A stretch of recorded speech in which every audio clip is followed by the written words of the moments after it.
Hi, welcome back to another episode in my kitchen. Today I'm going to cook something that's long overdue actually. I'm going to cook a British Indian restaurant style BIR Madras.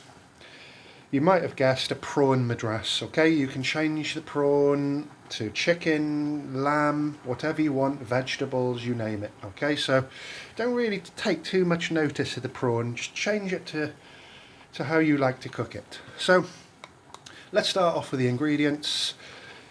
We have, this is going to season the oil, we have a small piece of cinnamon, like an inch by 1 centimetre in dimension, just under a teaspoon of dried red chili flakes, and we have about 1/3 of a teaspoon of fenugreek seed and 1/3 of a teaspoon of fennel. So this is my take on the recipe. It's going to be really flavourful with the fennel, the aniseed, the cinnamon, you know, and it's going to be pretty spicy. So that's going to season the oil to start with. We have 250 grams of fresh prawns, deseeded, detailed, deheaded, deshelled, deveined. We have 2 generous teaspoons of garlic and ginger paste. We have a teaspoon and a half of ground almond powder, which is going to add a really nice texture to the sauce. We have 1 teaspoon of kasuri methi leaves, fenugreek leaves. We have double fenugreek here. I'm a big fan of fenugreek, so that's fine. Obviously slightly change it to your taste. You might not want so much chili, etc. Obviously. People do ask, could I not use as much curry powder, or could I use... Yes, you can, of course you can. You can do as you like. There are no rules whatsoever. That's the great thing about this type of food. This is just, what I'm showing is just a basis. We have 1 teaspoon of extra hot chili powder, 1 teaspoon of my extra special authentic Madras curry powder, and I'm sorry YouTube have forbidden all the uploaders now to add notes on the screen, or I would have provided the link. But if you just type into my channel, or you can type in authentic Madras curry powder Stephen Heap, that recipe will come up. It's not essential. You could use mixed powder, and if you want to be really boring, you could use Raja Madras curry powder, or a similar brand. We have a generous pinch of green cardamom powder, giving a very, very subtle perfume aroma to this. It's going to really go well together with the rest of the spices. We have 1/2 teaspoon of salt. We have 3 finely chopped, I like to cut my chilies like this, green chilies, 3. They're the quite strong ones as well. We have about 1/3 of a cup of very fresh green coriander, finely chopped. We have 1/4 of a lemon and 2 halves of tomato. Here we have, this is about a tablespoon of double concentrated tomato puree. I always use Napolina, it's the reddest, and it's diluted with some water to make it palatable. And that has a sprinkling of tandoori masala just stirred into it. And here is 1/3 of a cup of natural yogurt. So those are the basic ingredients, and this is a BIR. So one little tip, this is my base gravy heating up. You can see it's a lump of base gravy that's been frozen. Anybody that's familiar with making base gravy, we usually add double it up with water, then blend it, which helps the blend, and then we put it into takeaway containers and pop it into the freezer. And we can take it out of the freezer for when we're going to make a BIR style curry or anything with the base gravy.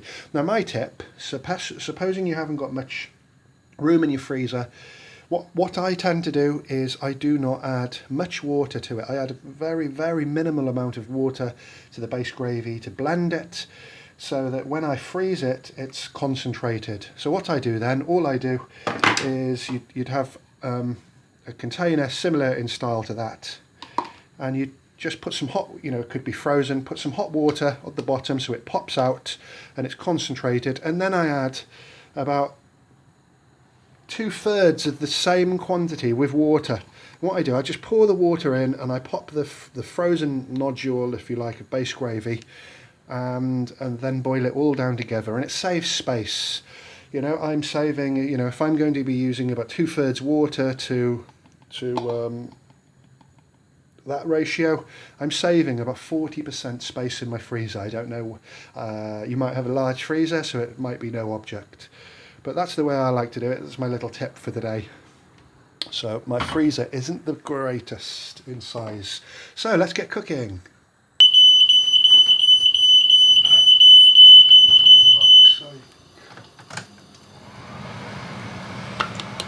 So you might have just heard my smoke alarm going off, which is a real pain because there is no smoke here. So let's make this a really authentic BIR, plenty of oil.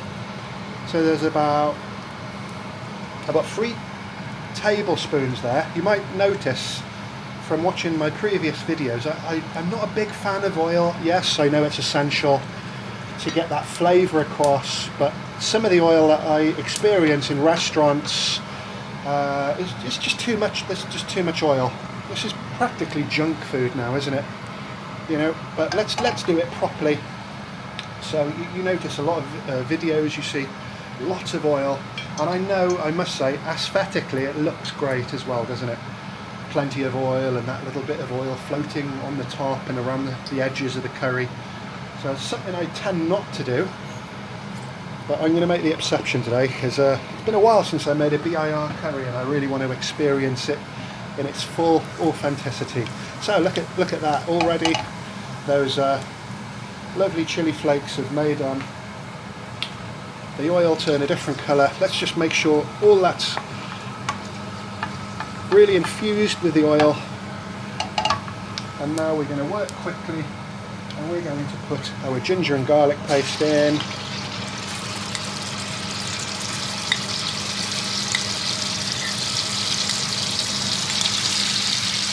All we want to do is stir that in. You might want to turn the heat down for this part. You don't want to burn your ginger and garlic, especially your garlic. It'll taste bitter and you'll have to start again. So that's just right. I've taken it off the gas just in case. Okay. Now with the kasuri methi, we could have added it to the oil in the beginning, but it's not very robust and it would have burnt. So order of ingredients and heat are really important here. That kasuri methi is going to give a really nice fennelly taste on top of the fenugreek leaf that we're already using. So that's great. Next, let's add our authentic Madras powder, our extra hot chili powder, the cardamom powder. Let's add the salt now as well. We could have added it later, but it's fine. Just try and keep it simple. Let's give that a good stir. There's almost no heat now. I was really worried that was going to burn, but it's good. We're on the safe side now. Just stir in. Let's turn the heat up a little bit and just get rid of the raw flavour from the ginger and garlic and those powdered spices. Let's make sure the gas is on. We'll just let that come back to a sizzle. We'll come back shortly.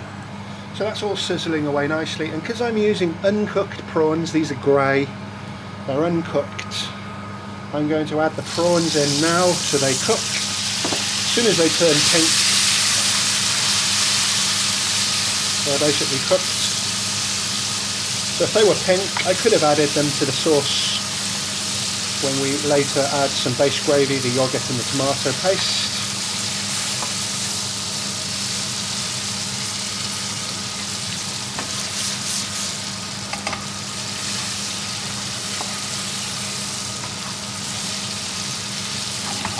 So another minute with that, we'll come back. So those prawns are cooked and full of flavour now. Let's add the tomato puree. And we're just going to sizzle that tomato puree off, mix it in with the oil nicely. We'll come back shortly. So that's come to a nice sizzle now. And by the way, this is enough for 2 people. But I must say, I'm going to be eating it all by myself, so I'll definitely be on the treadmill tomorrow. Let's add the almond powder. Give a really nice texture. That just needs roasting slightly in that oil. Just give it a stir. And now let's put some of that base gravy in. I always do the base gravy by eye. I'm never sure exactly how much I'm going to use, but it's better to have more than it is less. So give that a good stir, and we're going to just let that sit there, no stirring, and we'll come back shortly. So 50 seconds later, in with the green chilies.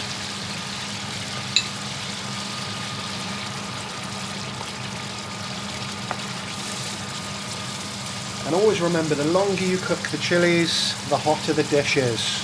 I've added mine early because I want this hot. So in with the yogurt. Slight game changer to the colour, as we'll see.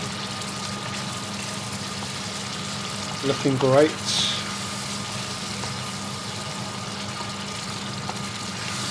Just want to give that a good stir and then come to the boil once again. Get some oil separation, which won't be difficult with this amount of oil, but that's how the majority of these BIR restaurants do it. Plenty of oil. It's okay occasionally, isn't it? But I eat Indian food so often, I usually refrain from such actions. So we'll come back in a moment. Let's add the tomatoes 30 seconds later. And what I'm going to do is I'm just going to squeeze that lemon into the dish and I'm going to add it. Just going to make sure that's stirred. We can discard the lemon later, the same as the piece of cardamom. That will give it a nice zesty flavour. Wash your lemon before you do it, not it'll matter at those temperatures. So sizzling away nicely, slight caramelisation around the edges. Now it's time to add the majority of that coriander. This is obviously optional. I like to stir it in a little bit before the end of the cooked dish, because you get a nice rich coriander taste as opposed to putting it right at the end where it just adds colour and the occasional hint of coriander. So looking great. That's going to be excellent with bread, isn't it? Yep, chapatis, naan bread, white rice. We'll come back shortly. So there you go.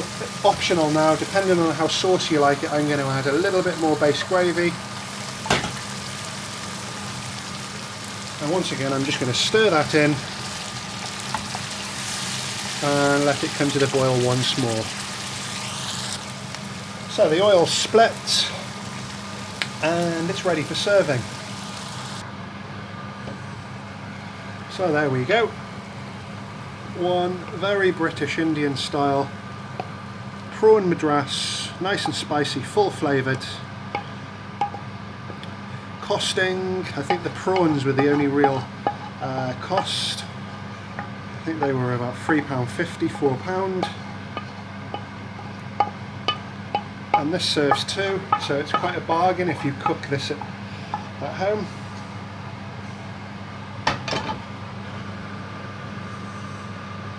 And finally,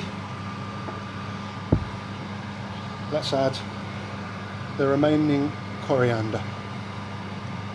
So there you have it. Hope you've enjoyed that video.